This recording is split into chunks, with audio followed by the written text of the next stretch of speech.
E agora abrimos, né, para o debate, para as inscrições, para quem gostaria de contribuir com intervenções, questionamentos da mesa. A gente queria só reforçar algumas questões. Ao final a gente vai ter um sorteio de alguns livros, né, doados pela cooperativa, diretamente pela editora Cortez, pela professora Rita, e relembrar também de algumas questões. A gente vai continuar em algumas atividades, essa semana que vem, na outra, com algumas dentro do CRES mesmo. E lembrando que no próximo mês a gente tem aí o CRES Debate, retomando as atividades com o Cine CRES, o Ética em Movimento, que a gente vai realizar em Caicó também, e em Santa Cruz. E lembrá-los, visitem o nosso site www.cresrn.org.br. Lá nós estamos um site, um dos mais atualizados do conjunto Cefes CRES. A gente está faltando algumas questões. O layout está muito legal, né? Aí o trabalho da assessora de comunicação, da comissão de comunicação que vem trabalhar arduamente. E talvez logo mais talvez semana que vem já estejamos também com a ferramenta de acessibilidade para audiovisual, pessoas com deficiências auditivas e visual, poder acessar o site também, uma ferramenta que a gente finalizou o contrato essa semana. Tomara que semana que vem já esteja no site. E logo também a questão da transparência de todas as nossas ações políticas e administrativas financeiras também do conjunto do CRES-RN, tá ok? Então, procurem o nosso site, dê uma olhada. Bom dia, meu nome é Carlos Henrique, sou formado em serviço social aqui, fui aluno dela, aperreava ela direto. Atualmente eu estou conselheiro estadual de assistência social. Cheguei no final da fala da Andréa, mas peguei uma coisa bem interessante, Andréa. Sua fala você dizia, né, sobre a rearticulação que a esquerda precisa fazer, né? Eu estava com esse pensamento ontem e anteontem, essa semana, com essa mesma linha de pensamento. É preciso realmente reconstruir a luta e também essa virada brusca de conjuntura me preocupa muito, uma vez que estou no controle social e a política de assistência social, o assistente social está inserido nesse contexto, pode sofrer sérias mudanças, né? Pode haver, inclusive, retrocesso. E até para a nossa categoria, que também sofre com esse rebatimento. A fala da Rita é bem interessante. Achei uma coisa bem interessante. Currículo de 85. Ele mal foi implantado e foi logo mudando. Mas esse clima de mudança realmente foi essencial para o fortalecimento da profissão, né? E interessante a fala da professora Mila. Dizer uma coisa, falou do conservadorismo, me lembrei da condição pós-moderna, que também é algo que perpassa hoje a sociedade atualmente. E que estejamos firmes nessa luta, porque não podemos desanimar de jeito nenhum. A conjuntura é perversa. A conjuntura é terrível, mas não podemos desanimar.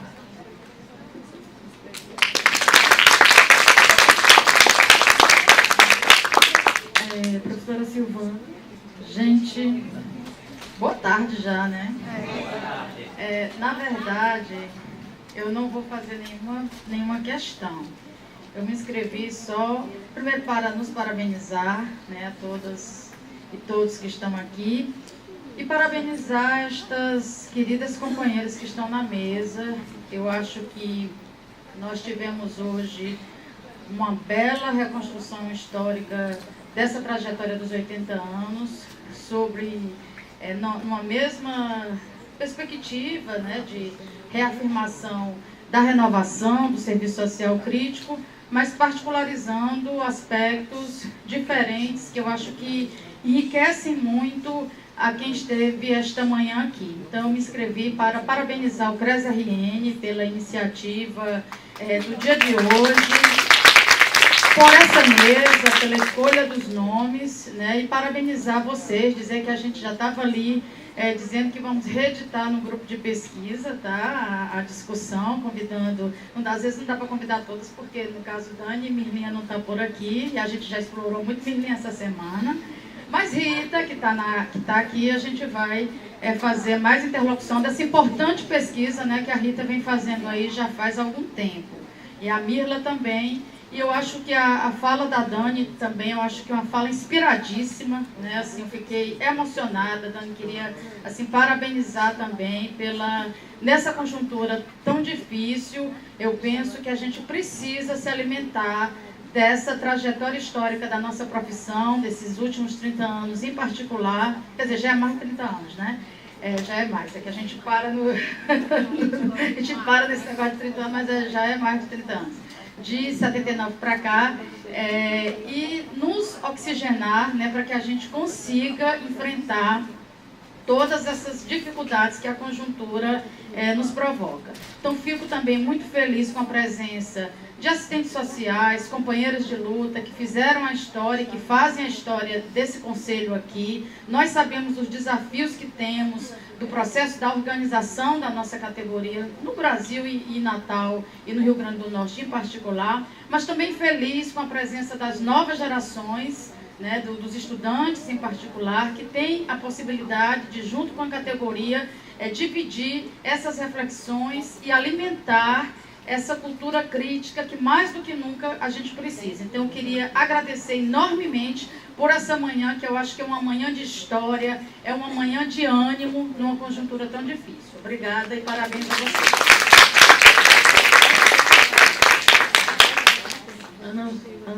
Ana Maria.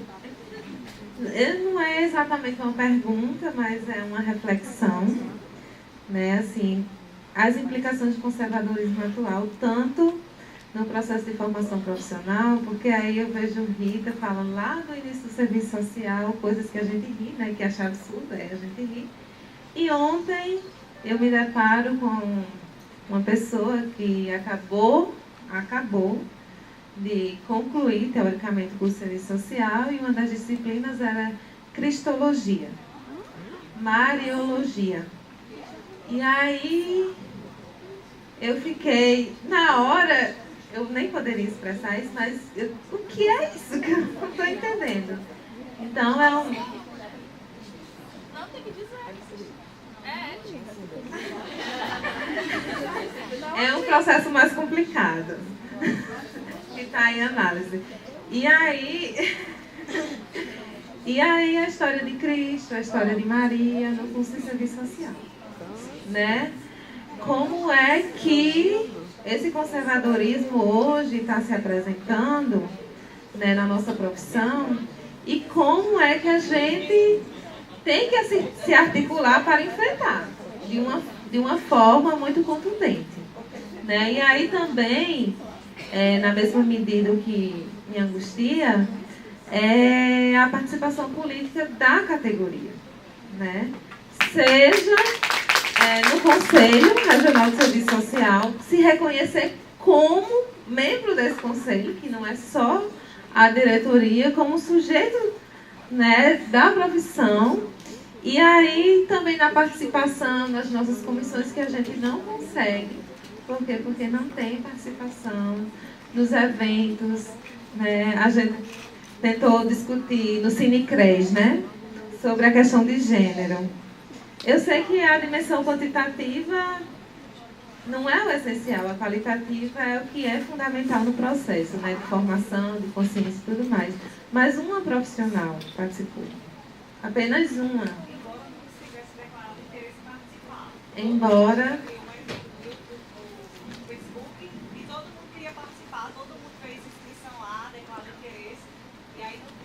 E aí, a gente atribui um pouco, porque o dia foi chuvoso, a gente quer acreditar que tem assim a chuva. A gente preparou, foi e aí também vai rebater as condições do trabalho desse profissional hoje, né? As condições desse trabalho e a condição de trabalhadora mulher também, né?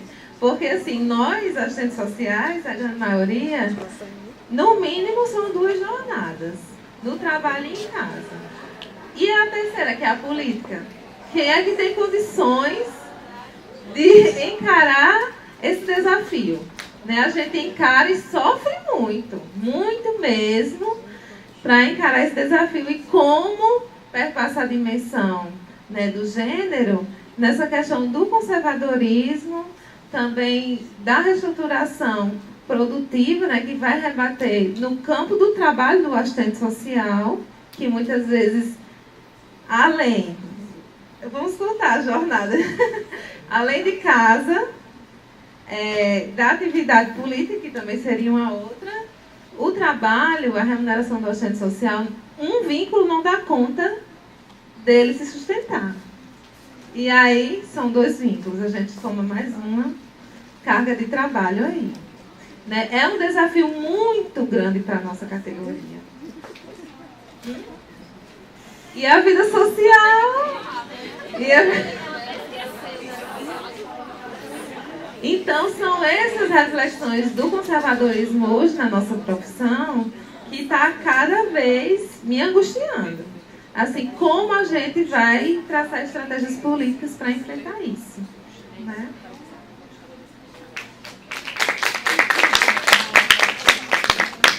Vou agora para a mesa, fazer as considerações. Eu vou tentar lembrar de cabeça, né? Silvana está lembrando também a divulgação do nosso 2º Seminário Nacional PROCADE, né? Que é um projeto que o grupo de pesquisa GEPTED que temos faz parte junto com a UERJ e a UNB. E aí o seminário vai ser realizado dias 1 e 2 de junho. O local, a gente tem 2 locais, por isso que no site, inclusive já está abertas as inscrições no SIGA, viu? Está reservado. Olha aqui o apoio. 2º Seminário Nacional PROCADE, o nome é Crise do Capital e Fundo Público, Implicações para o Trabalho, os Direitos e a Política Social.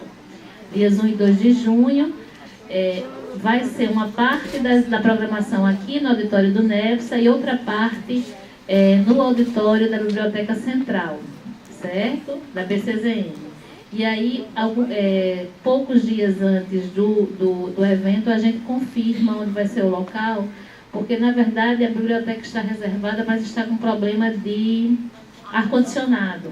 Então, em função disso, a gente não tem condição de desde já dizer para vocês se vai ser lá ou se vai ser aqui, certo? Então, a programação, preciso dizer a programação todinha, não, vocês estão com fome, né? Então, pronto, vocês já está disponível no SIGA, certo? A gente abriu eu acho que 140 a 150 vagas, considerando a capacidade física dos auditórios, certo? E também porque muita gente se inscreve, mas às vezes não vem, então a gente aumentou um pouco mais do que a capacidade dos auditórios. Pronto. Bom, então as falas foram muito mais colocações, reflexões, né? A Dianinha é que traz um pouco mais de necessidade da gente trazer algumas coisas. E aí realmente a gente tem, eu acho que todas as falas mostraram como a gente está numa conjuntura extremamente difícil. E aí quando a gente fala realmente do conservadorismo e quando a gente fala do surgimento do serviço social lá no início, e algumas falas que Mirla trouxe, a defesa da família, a defesa, a culpabilização da mulher, né, pelas situações encontradas na sociedade, tudo isso parece, só no primeiro momento, bem longe, né, como sendo lá do início do serviço social, mas uma das coisas que eu não tive tempo de colocar é que todos esses discursos que estavam muito presentes no serviço social no seu início, eles estão cada vez mais atuais, digamos assim, no sentido de que a gente os escuta cotidianamente, né? Entre profissionais, né? E na sociedade em geral, né? Uma reatualização, mas eu sempre digo que quando eu vejo o argumento, para mim é o mesmo argumento ainda, né? É o argumento de defesa de um modelo único de família, né? É esse argumento, como Mirla colocou, de culpabilização da mulher, né, pelas situações sociais. Então, uma individualização, uma moralização dos problemas sociais. Algum tempo atrás, a gente teve aqui em Natal e teve também em Mossoró, a luta pela questão da inclusão da diversidade de gênero e sexual nas leis municipais de educação, né? E aí a gente foi para lá e tanto aqui como em Mossoró a gente perdeu, né? E aí foi retirado. E o argumento utilizado é que nós estávamos querendo introduzir a questão da ideologia de gênero, que é o nome que eles usam, né? E querendo ensinar as pessoas a serem homossexuais, né? Então é o argumento que se escuta, que a gente escutava e ficava assim: é possível alguém em pleno século XXI, né? Universitários, né? Não eram pessoas sem informação, digamos assim, sem acesso às informações, né? Eram pessoas que fizeram, digamos, a escolha, porque eu acho que tem um caldo cultural, mas também tem escolhas pessoais, né? Que aí N elementos entram no conjunto dessas escolhas, inclusive da vida pessoal de cada um. Mas aí é uma volta desse modelo de família, uma ênfase na questão do moralismo, uma volta à culpabilização da mulher, né? E assim, o nosso caminho realmente é a resistência. Eu acho que todas as falas colocaram isso nesse sentido, e eu acho que o ânimo para a gente encontra nos momentos coletivos, certo? Quando a gente vê que não está só na luta, porque se a gente só no local de trabalho, tem momentos que a gente diz assim: não, eu estou só no mundo. Então é justamente nos momentos coletivos que a gente descobre, percebe, que vê que fazemos parte de um todo maior que se engaja nessa luta. E hoje várias falas trouxeram poesias. Uma das coisas que me anima, que me deixa animado, é escutar poesia. Infelizmente eu não tenho dom, né? Também não trouxe nenhum, mas, por exemplo, as poesias hoje eu acho que nos trazem novo alento, né? Falam da luta e nos anima. O que Mirla trouxe aí também, né? E aí eu acho que eu estou tentando fazer um pouco do diálogo com Ana Maria. De fato, é complicadíssimo. A jornada de trabalho, a jornada em casa, ainda tem um outro momento para a política, ainda ter vida pessoal, é extremamente complicado. Mas também uma das coisas que eu sempre coloco é que o capitalismo, não vai nos dar condições adequadas para nos organizar. Se a gente ficar esperando, eu vou esperar ter tempo, né? Eu vou esperar isso, não vai acontecer, porque sempre, né, o capital explora de tal forma que não nos sobra tempo, né, para nos organizar politicamente. Então a gente não pode esperar as condições adequadas para isso, né? É resistir, ir para a luta, encontrar força nas organizações coletivas, sentir-se participante dessas organizações coletivas e também encontrar força na poesia, no amor, né, em tudo de bom também que a vida tem. Né? Obrigada.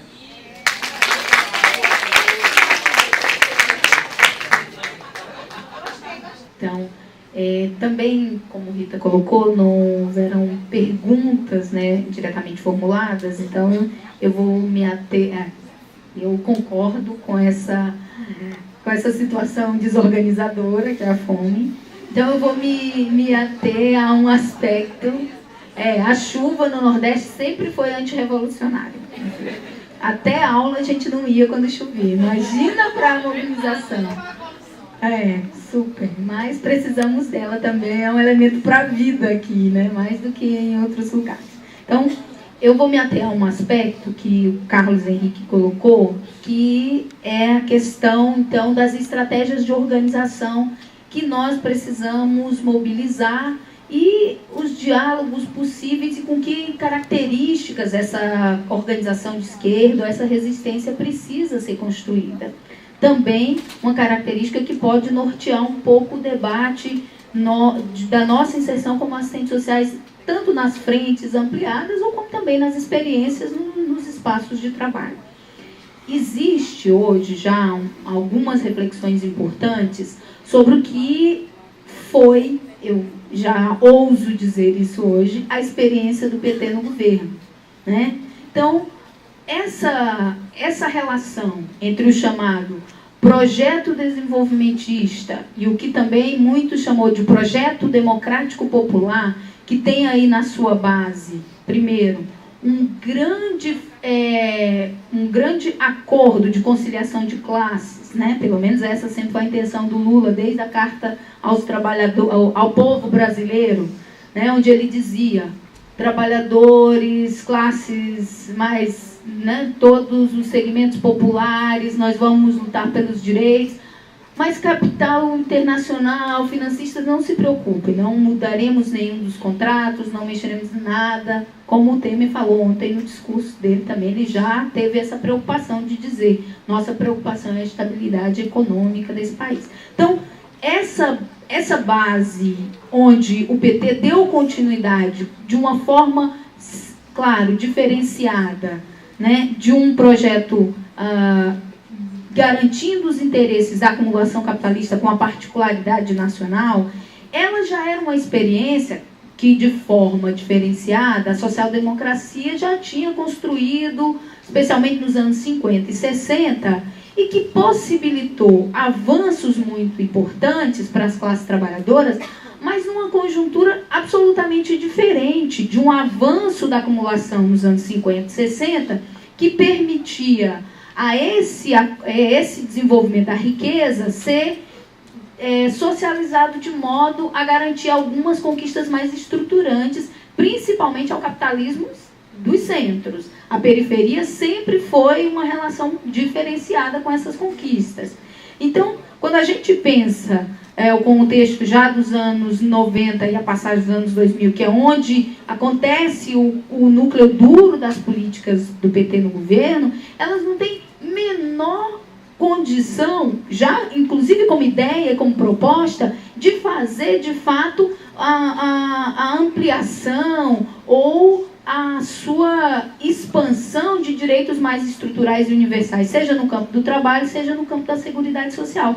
Então, isso já é um certo estelionato que o próprio PT, conscientemente, todos os seus governos, já passava. Agora, é claro que existem algumas melhorias nas condições de vida e de trabalho, que é óbvio que devem ser reconhecidas. O que nós não podemos concordar é que é um discurso que vem se consolidando por uma parte da esquerda, especialmente que está vinculado ainda à experiência do governo do PT, que é, nós estamos saindo do governo pelas coisas boas que fizemos. Isso não é verdade. Eles estão saindo do governo porque eles não representam mais de forma necessária aos avanços hoje da acumulação e dos interesses financistas. No momento que representaram, eles ali estiveram e exerceram esse papel muito bem, diga-se de passagem. Então, como possibilidade para a construção de uma frente esquerda, é claro que a gente vai ter que dialogar com todo mundo que esteja necessário e que esteja disponível para fazer a construção de uma esquerda consequente. Então, eu acho que é importante aí discutir com as bases sindicais que hoje certamente ainda se identificam no PT e com os movimentos de esquerda, com a juventude, discutir com os movimentos populares por luta da terra, por luta do campo, da cidade, urbana, por todas essas expressões de movimentos sociais que têm projetos importantes e que a gente precisa discutir com essa base social em que termos sim nós devemos construir um novo projeto.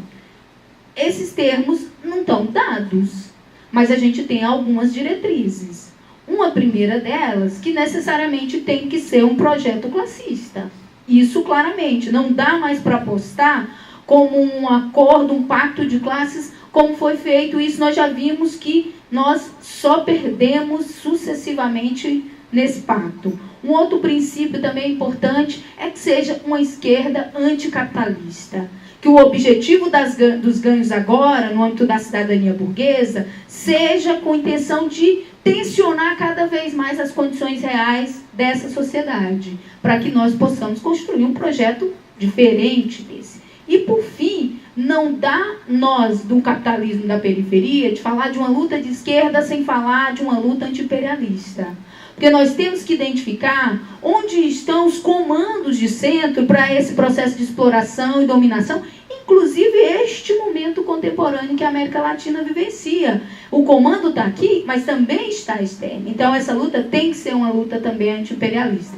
No mais, a nossa pauta particular, nós vamos colocar as nossas necessidades e as nossas condições concretas de reprodução da nossa vida e da nossa força de trabalho. Aí, no campo da política, podemos lutar e negociar várias coisas, mas os princípios centrais a gente não pode negociar. Então, acho que esse é um bom início de conversa. Então, acho que é esse. E não é fácil, não, gente. Essa conversa é muitíssimo difícil.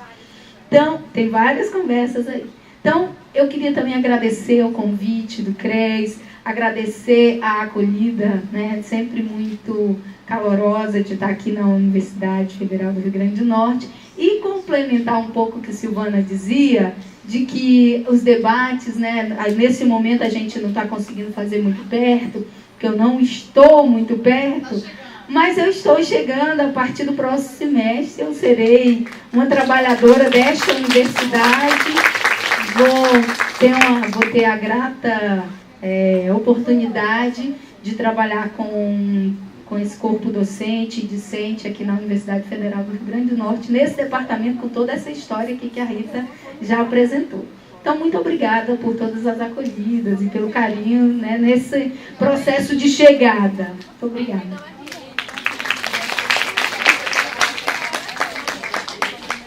Bom, gente, então agradecemos aos palestrantes pela riquíssima contribuição. Oi? Tudo bem, eu prometo falar rápido. Bom, eu vou ser breve.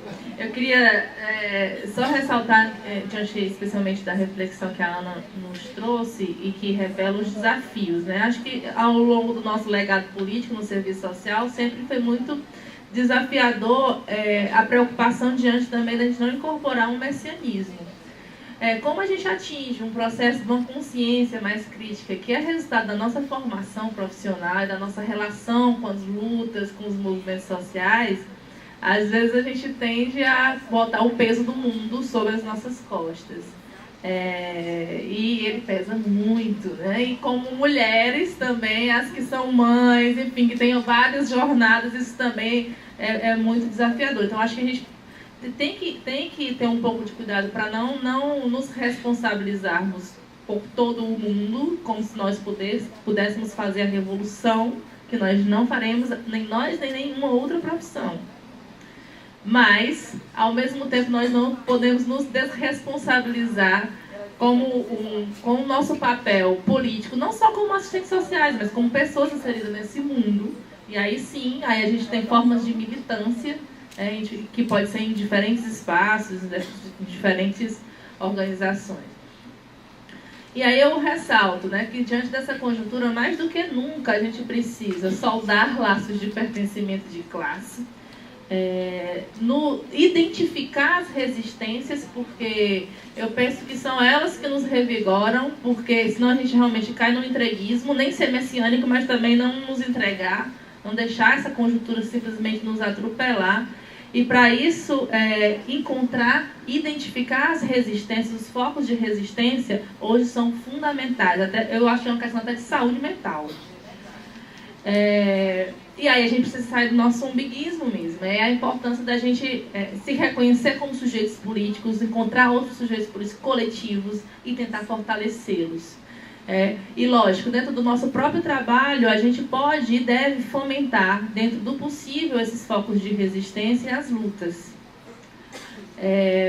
Isso pode se dar de diferentes formas. Por exemplo, eu como trabalhadora docente, como educadora, eu procuro fortalecer dentro do possível, na sala de aula, por exemplo, o movimento estudantil, o estímulo, é um exemplo, né, de um movimento social. Como a organização das mulheres, enfim, da população LGBT. Então, em qualquer espaço que a gente esteja atuando, é possível a gente tentar fortalecer esses movimentos sociais hoje, que mais do que nunca são necessários para fazer frente e resistir ao que está colocado hoje aqui no Brasil. E aí eu queria também finalizar falando da importância que muito me orgulha do conjunto Cefes-CREs, da ABEPS e da Enesso como entidades. E eu não conheço isso em nenhuma outra profissão, essa relação orgânica entre as entidades da categoria profissional e de estudantes atuarem em conjunto. Eu me reconheço muitas vezes na fala de um estudante da Enesso e espero que muitos também se reconheçam na fala do Cefes, da ABEPS, porque a gente consegue construir ao longo dessa profissão uma trajetória que nos identifica em torno do projeto ético-político.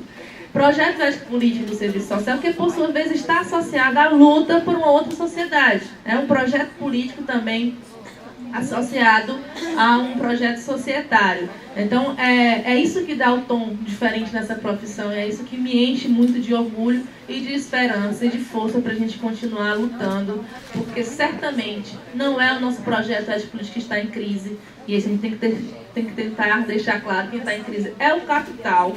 O nosso projeto ético-político já nasceu na contramão e resistindo contra esse projeto, contra essa sociedade capitalista. Então, fortalecer o projeto ético-político é também fortalecer as nossas entidades, e para ele continuar vivo e em condições de cada vez mais avançar, é fundamental a nossa articulação com a classe trabalhadora, com a organização da classe trabalhadora expressa nos movimentos, partidos, e aí no desafio, que a Daniela já apresentou o programa revolucionário aqui. A carta do programa já está pronta. No desafio de construir unidade, que realmente é muito difícil, mas, enfim, eu espero que essa conjuntura ao menos sirva para a gente conseguir entender que a esquerda precisa de unidade. Unidade não significa um bloco monolítico, não tem diferença, senão seria todo mundo uma coisa só. Unidade significa exatamente a gente lidar com os diferentes e tentar trabalhar em pontos comuns que nos unem na ação, na luta concreta contra os nossos inimigos que estão colocados aí de forma muito nítida. Então, queria parabenizar a cada uma das guerreiras assistentes sociais e guerreiros que dão sentido ao projeto ético-político e que não se cansam de teimar e de ousar lutar contra o status quo, contra essa sociedade capitalista, patriarcal e racista. Então, eu espero que a gente não se perca e, pelo contrário, que a gente cada vez mais se encontre e se reconheça na formação, na defesa dessa profissão tão bela. E aí eu estava antes de ontem, numa assembleia do sindicato, lá na Duerne, e aí a assembleia rolando, várias coisas coladas sobre conjuntura, projetos, lei, a gente analisando. E a assembleia foi se esvaziando. Quando eu olhei, estava assim, praticamente o departamento de serviço social. Aí eu vou já fazer uma reunião do departamento aqui. E assim, é triste por um lado, porque assim, como os professores da nossa categoria é absurdamente conservadora, corporativa, enfim, né, saiu a pauta salarial e não quero mais saber nada. Então, assim, majoritariamente. Mas ao mesmo tempo me deu um sentimento de orgulho, assim, eu me reconheço nessa categoria.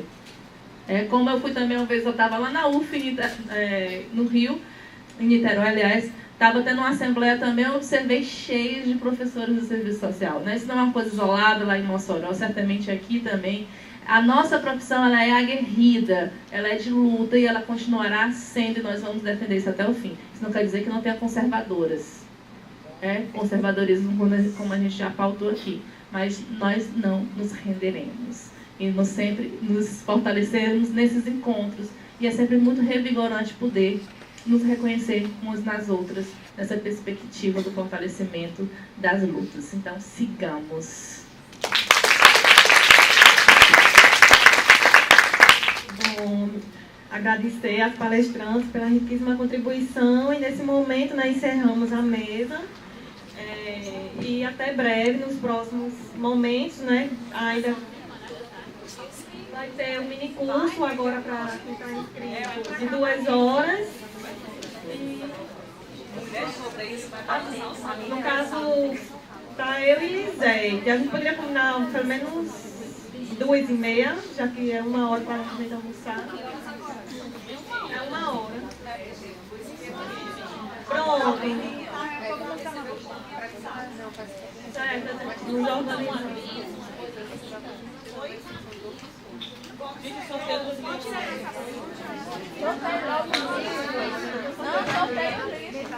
Sim, e só fechando, convidar a todos que durante o mês, né, teremos um mês de eventos em alusão à comemoração ao Dia da Assistência Social. Então, convidamos mais uma vez, né, quem não se inscreveu, procura se inscrever nos mini cursos, nos espaços.